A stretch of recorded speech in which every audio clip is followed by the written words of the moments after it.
Today we're cooking the belly meat of a blue catfish. We're gonna start off by cutting off the remaining skin that's still on the meat.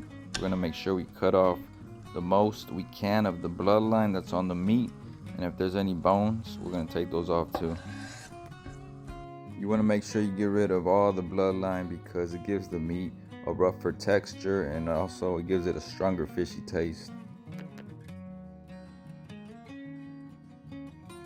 Now that we have the meat all cleaned up, now we're gonna season it. I'm gonna use this garlic salt. We're gonna make sure we season both sides evenly.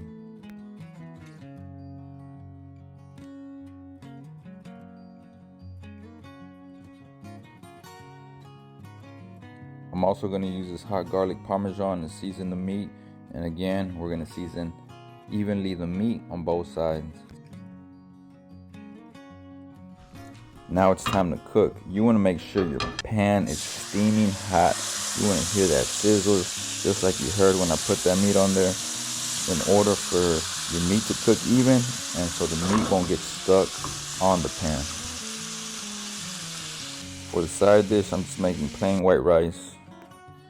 Now you want to make sure you get a good sear on your meat where it's brownish to goldish looking, just like this.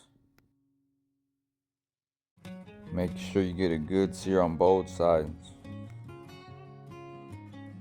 I'm gonna put the cover on the white rice so it can finish cooking in its steam.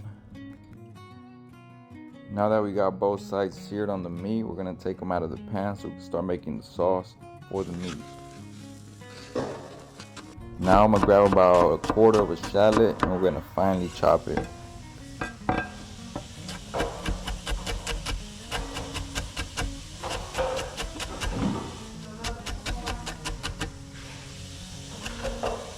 Before we throw the shallots in the pan, we're going to grab a block of butter. We're going to throw it in the pan. We're going to make sure we get all those brown bits off the pan so it can just add that flavor of the meat and we get that richness flavor in there. Now we throw the shallots in there. We're going to make sure we get a nice goldish brownish color to them. We're also going to grab some garlic and we're going to finely chop that as well and throw it in the same pan.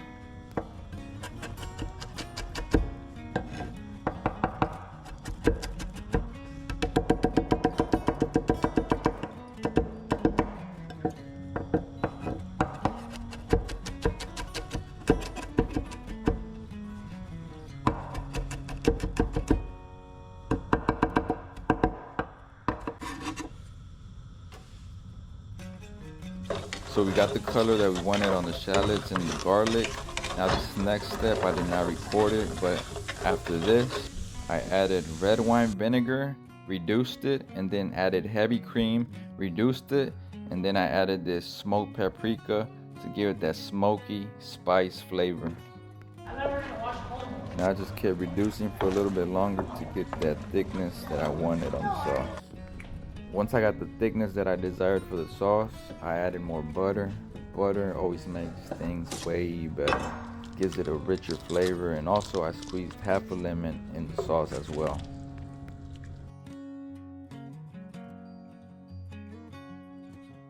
After our sauce is done, we're gonna throw our meat back in there. We're gonna make sure we coat both sides of the meat and let it cook there 3 to 5 minutes just so it can get infused with those flavors, and also it gets a little bit more tender. Now it's time to plate. First, we're gonna put the rice at the bottom. We're gonna make a nice bed of white rice.